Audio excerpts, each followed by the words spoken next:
نحمده و نصلی علی رسوله الکریم، اما ما بعد، فاعوذ بالله من الشیطان الرجیم. بسم الله الرحمن الرحیم. جلالت ما حامد کرزی ملی مشر، جناب نظری صاحب دی کابینی محترم غړي، د ملی شورا غړي، د اردو او د پولیس محترم جنرالان او افسران، د ایساف ملګری، نظامی اتشی، سفرا او له ټولو نه مهمه موږ نوي افسران، خویندې او ورونه، لومړی تر ټولو نبوي تحفه در وړاندې کوم. السلام علیکم و رحمت الله و برکاته. از صمیم قلب به نمایندگی ملت قهرمان افغانستان، به نمایندگی دولت و به حیث سرقماندان اعلای قوه مسلح افغانستان اجازه بدین که به شما تبریک بگویم. مبارکتان باشه. شما به قشر قهرمان امروز می پیوندید، قشری که در طول تاریخ مگر مخصوصاً در این 13 سال و خاصتاً در سال گذشته برای خدا، وطن و وظیفه قربانی داد. اولتر از همه بر روح پاک شهدای از این وطن دعا میکنیم خداوند جنت ها بده. شما به معنی واقعی کلمه سرباز هستید، چون سر و جانتان را در خدمت از این وطن وقف کردید. از جهت که شما وقف دفاع از این مملکت هستین، مملکت نفس نسبتاً آرام کشیده میتون. مبارک دی چې یو مقدس وظیفه ته راغلی او هر ورځ به تاسو سره مشکلاتی، تاسو لاره آسان نه ده، تاسو آسان لاره نه ده غوره کړې، ځکه چې کولی شو چې یو آسان ملکی کار وکړي، اما ځکه چې رضاکار او د دې وطن دپاره آماده یې چې قرباني ورکړي، موږ ټول تاسو په احترام سر ټیټوو. خدای مو همیشه آرام او آباد ساته.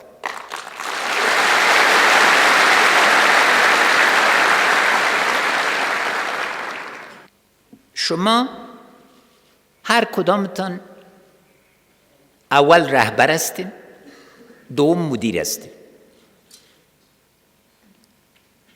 توله اساس رهبری است، کندک، لوا. بنابراین خاصیت اولی که مملکت از شما تقاضا داره ایست که باید خواص رهبریتان آشکار باشه. شماستین که از عقاید مقدس دین مبین اسلام نمایندگی میکنید و در این باید هیچ شک نباشه که اردوی ملی افغانستان و نهادهای امنیتی افغانستان همه به صلاح ایمان مجهز هستند. در ایمان ما هیچ کس باید شک و شبهه نداشته باشه.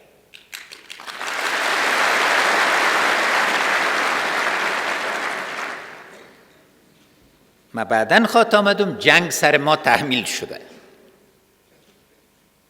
ما از میراث 5000 ساله از این خاک دفاع میکنیم و اردوی ملی افغانستان ضامن عزیز که این مملکت انشالله تعالی 5000 سال دیگه دوام خواهد کرد.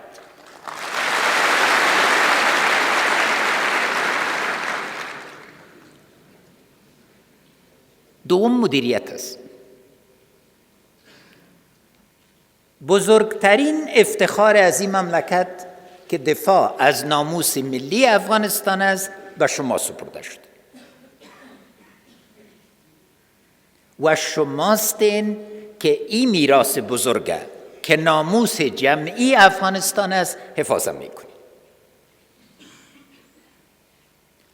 فرهنگ سیاسی ما فضل خداوند، فرهنگ عزیز که رهبری ملکی قوای نظامی افغانستان یک اصل قبول شده است.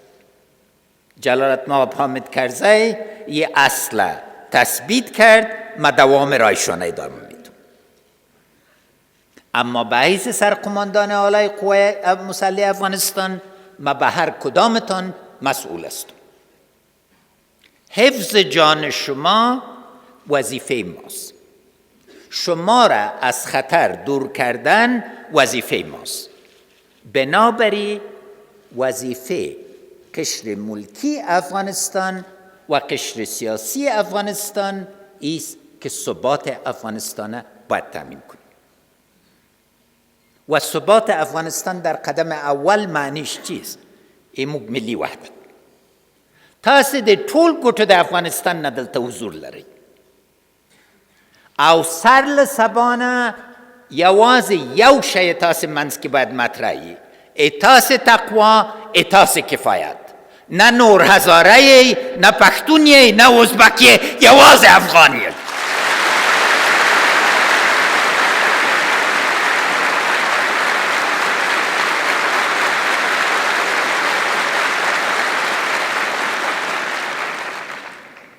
هر یو کم د ستر جنرالی امکان ده. هر یو هم باید په دې باور ولرئ چې په اساس د تقوا، په اساس د وطن پرستی، په اساس د ظرفیت به ارتقا مومي. بل معیار تاسې منځ کې باید نه وي. هر برخه د دې خاوره، د بدخشان د پامیر له سترو غرو، د نیمروز له دښتو، د پکتیکا له درونه، د بامیان، دایکندی، نورستان، هر ګوټې ایموږ او تاسې زړه ده او هر لیست د دې خاورې ته موږ او تاسې مسؤل یو او هر وګړي د دې خاورې ته موږ او تاسې مسؤل یو. ځکه اصلي معادله څه ده؟ معادله اصلی ارتباط ملت، اردو، قوای مسلح و دولت است. شما از ملت برخواستید و پس ارتباطتان با ملت است.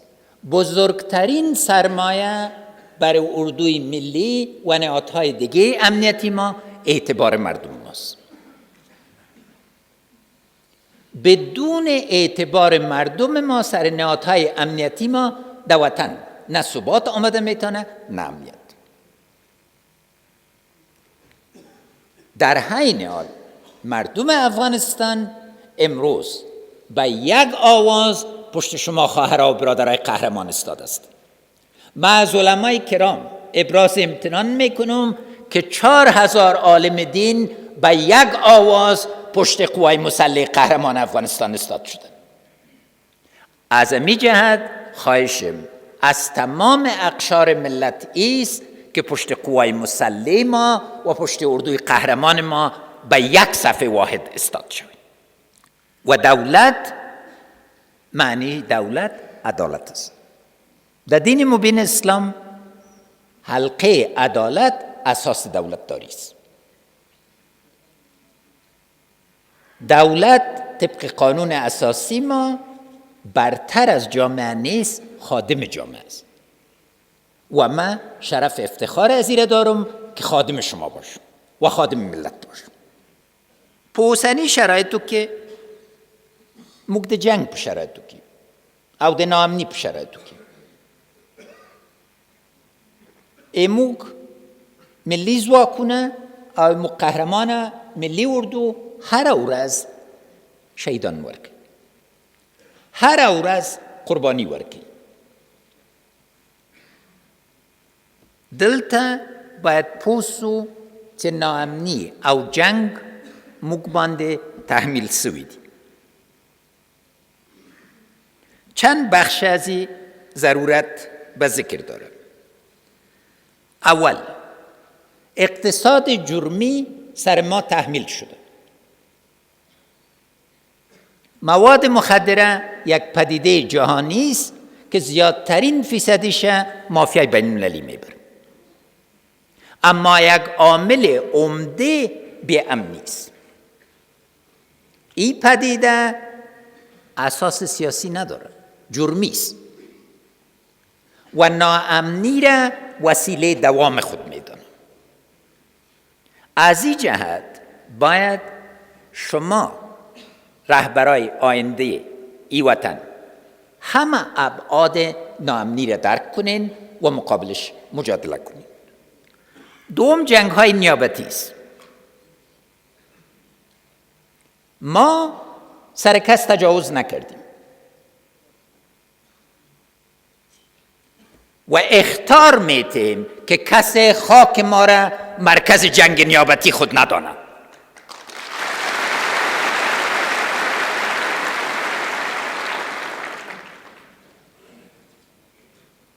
افغان قرد کردن امکان نداشته. هر کسی که فکر میکنه که ما لقمه چرب هستیم و آماده خوردن هستیم، فکر دیگه کنه، ده هضم ما خودش از بین میره.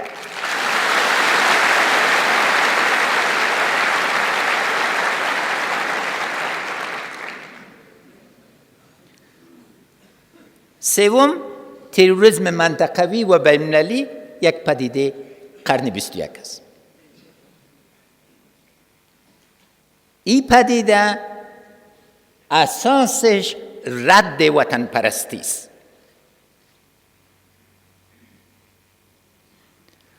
ما مردم میراث وطن پرستی داریم. 5000 سال میراث وطن پرستی داریم.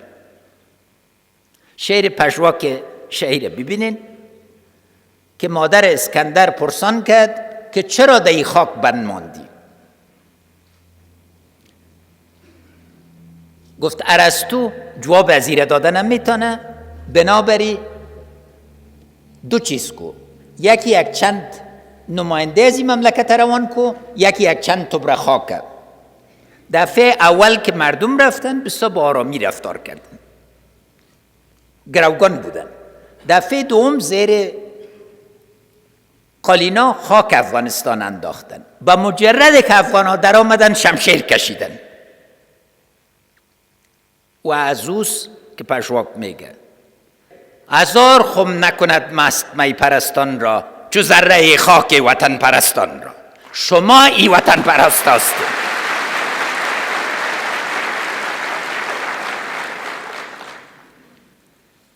و در این بخش باید توریسم جهانی و منطقه‌ای بدانه که افغانستان، زن قهرمان افغانستان که من امروز در این صفحه میبینم برتان تبریکی میتم، و مرد قهرمان افغان به یک صف استاد است.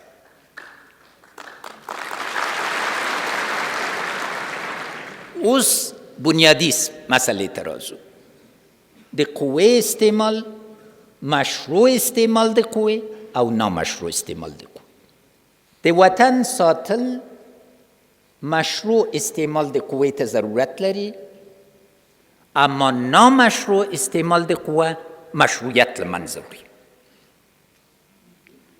ملکی تلفات مشروعیت لمنځه وړي.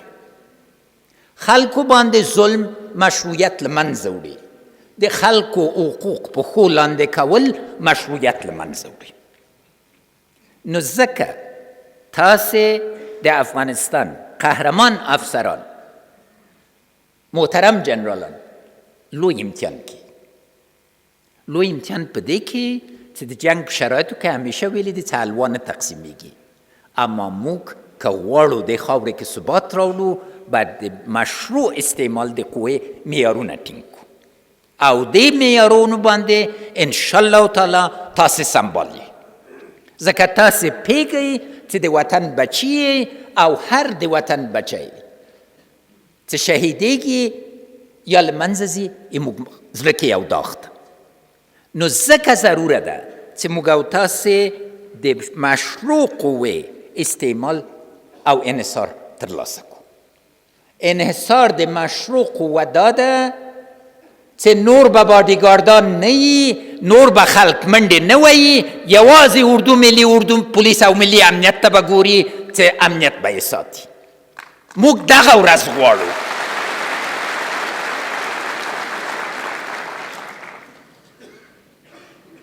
ما در خانواده نظامی کلان شدیم، از این جهت یونیفرم شما بر من نهایت مقدس است.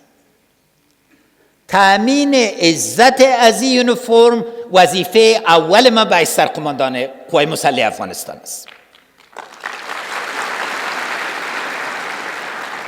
و تأمین عزت از این یونیفرم بازم مانعش است که اردو مسلکی شود و واقعاً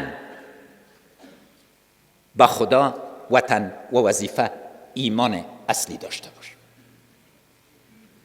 اردو باید متوجه وظایف اصلی خود شود. اردو را به قراردادها غرض نیست و مدیریت از خاطر حفظ جان و حیثیت یونیفرم هر افغان باید صورت بگیره. ما جنگ ما در قرن 21 ابعاد مختلف داره.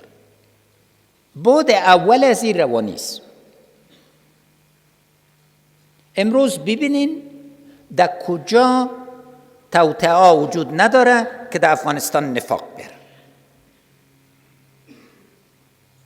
من میخوایم در این تالار اعلان کنم که گروگانایی که در زابل گرفته شدن جز یک توطئه در مقابل وحدت ملی افغانستان است و من افتخار دارم که بگویم تصمیم گرفتم که قوای خاص ما عملیات کنن.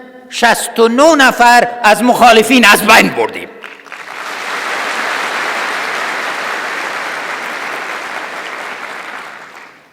هیچ افغان از هیچ افغان کده کمتر نیست، هیچ افغان از هیچ افغان کده برتر نیست. قوای مسلح افغانستان حافظ جان و مال هر افغان هستند بدون تفکیک. کسی که جان و مال افغانه بدون دلیل به خطر مندازه، ما آماده استعمال مشروع قوه مقابلش هستیم. اینا فکر میکردن که در دل ما رعب مندازن، امروز خودشان پت هستن. اما جنگ روحی را خواهران برادران متوجه شد. صدها توطئه نفاق است، هزارها راست که اعتبار ما را سر خود ما کم کنه.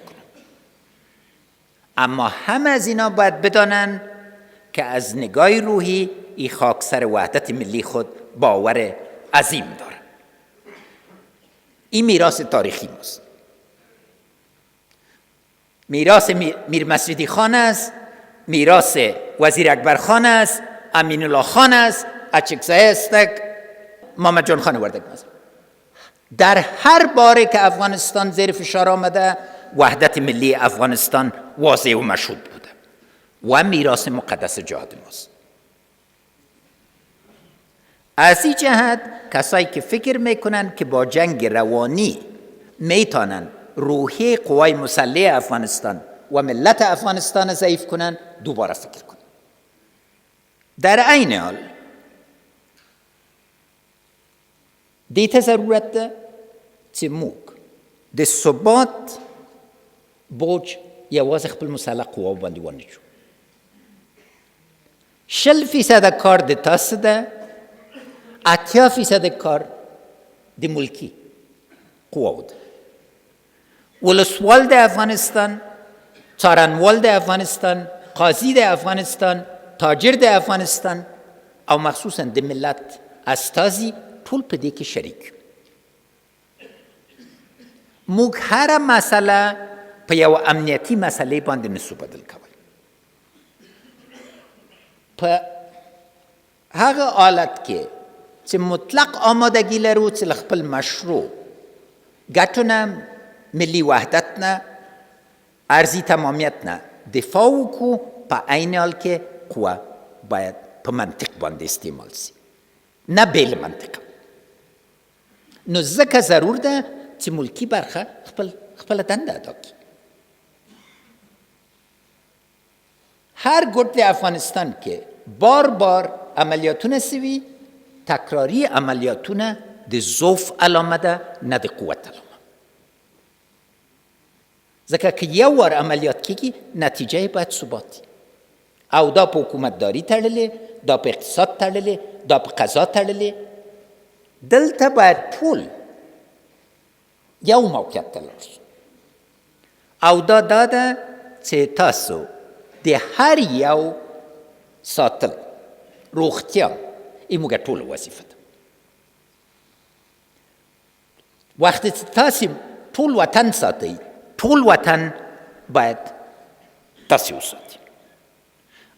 بنان ضرورت است که ما مدیریت ثبات سرش فکر کنیم، نه مدیریت جنگ. جنگ جزء ثبات است، اما جنگ تحمیل شده است.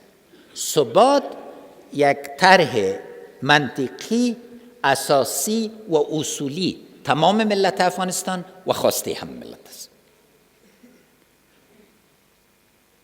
در این بخش من میخوایم از تمام همکارای بین المللی ما که در دوران آیسف و فعلا در چارچوب رزولوت سپورت میشن با اکادمی امنیتی ما در ترچه استانبول و کمک و ابعاد دیگه کمک میکنن ابراز امتنان کنن. پوانتون مارشال قاسم فهیم یکی از افتخارات افغانستان معاصر است. این پوانتون انشالله تعالی برای صدها نسل دخترها و پسرای قهرمان تربیت خواهد کرد تا از این جامعه دفاع کنند. سرمایه گذاری سر از این پوانتون یکی از اولویات ماست. تداوم از این و نوع مدیریت از این بر ما حیثیت حیاتی داره.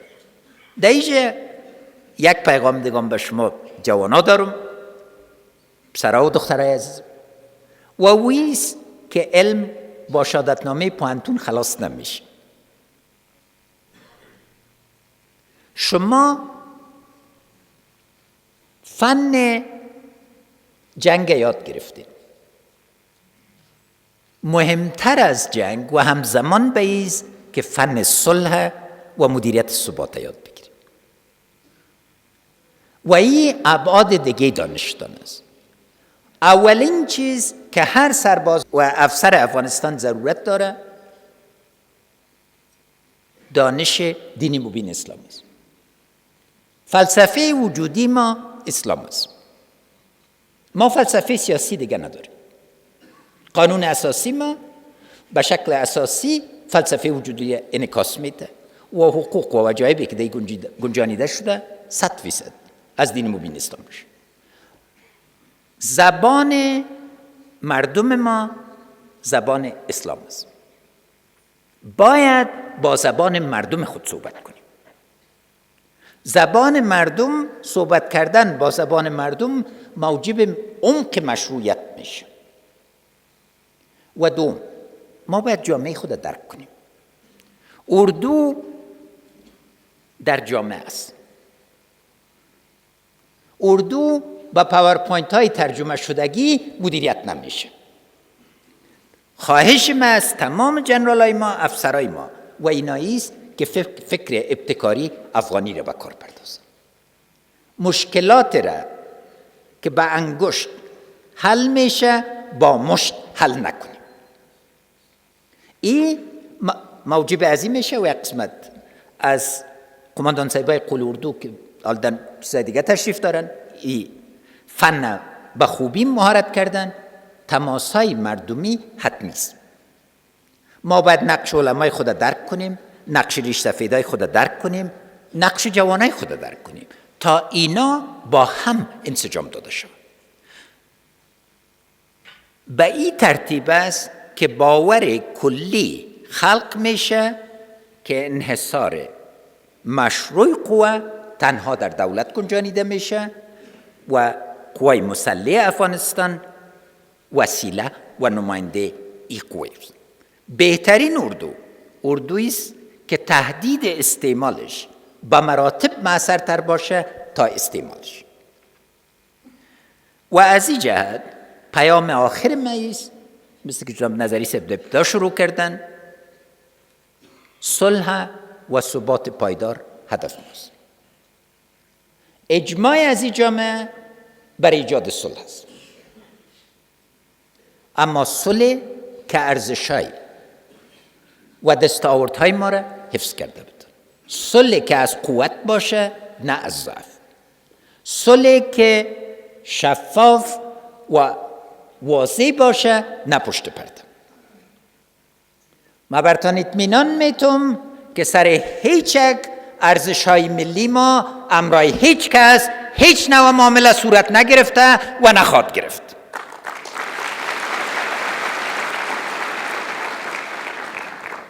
هدف ما ایست که منطقه بدون صلح و ثبات دوامدار و روابط مساوی بین دولت‌های آزاد به ثبات رسیده نمیتونه. وقتی که میگیم از قوت صحبت میکنیم، معنای ما ایست که یک دولت دوامدار بودیم، هستیم و خواهیم بود.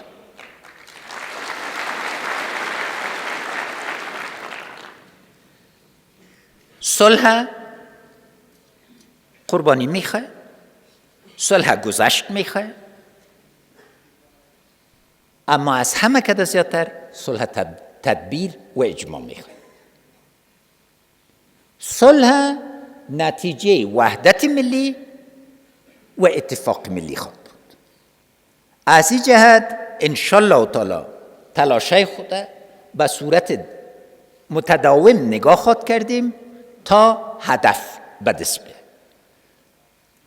تمرکز سر هدف شما درس اول استراتژی را که میخوانید نیست که باید بدانین که به کجا میرسید.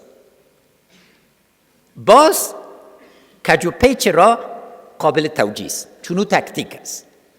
هدف والای این مملکت صلح پایدار است، صلح که در او هر افغان خود در پیکر سیاسی افغانستان شامل ببین و هر مهاجر افغانستان دوباره به وطن بیاید و کلمه بیجای شدگی داخلی در قاموس ما جای نداشته باشه. زبیا هم ایتاسو چیرو تا چی گورم یو بنیادی یقین ترسید. شرایط سختو تیر میاستی درانی میاستی وی مخصوصا ملی اردو تا ځکه هر خوانه ورباندې هجوم، اما نن په دې ویاړم چې ملي اردو دفاعي حالت نه وتلی په خوځښت کې ده. تشکر جنرال صاحبای ما، تشکر قوای مسلح ما.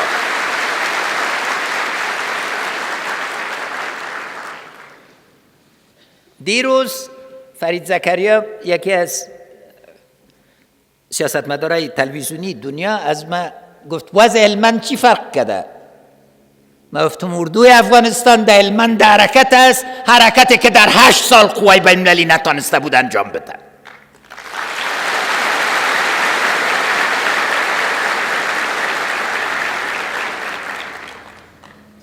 نو ځکه تاسې څیرې کو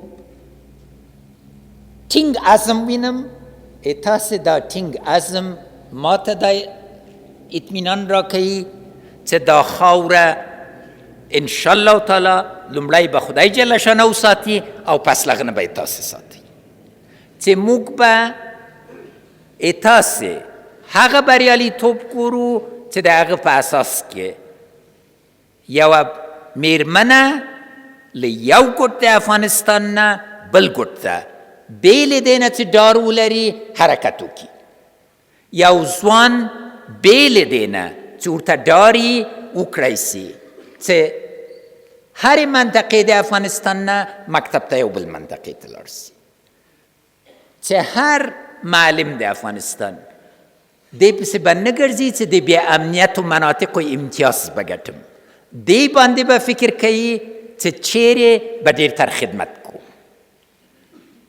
نو زه غواړم بیا مبارکي درکم و از پیشتان تشکر کنم. مبارکی از خاطر ازی که یک پروسه بسیار مهمه به انجام رساندین. تشکر از خاطر از اینکه هر کدامتان رضاکار هستین، هر کدامتان متحد هستین، متحد به این وطن هستین، متحد به یونیفرمتان هستین، متحد به قانون اساسی تان هستین و متحد به دین مبین اسلام هستین. تل دیوی افغانستان، پاینده باد اردوی قهرمان افغانستان.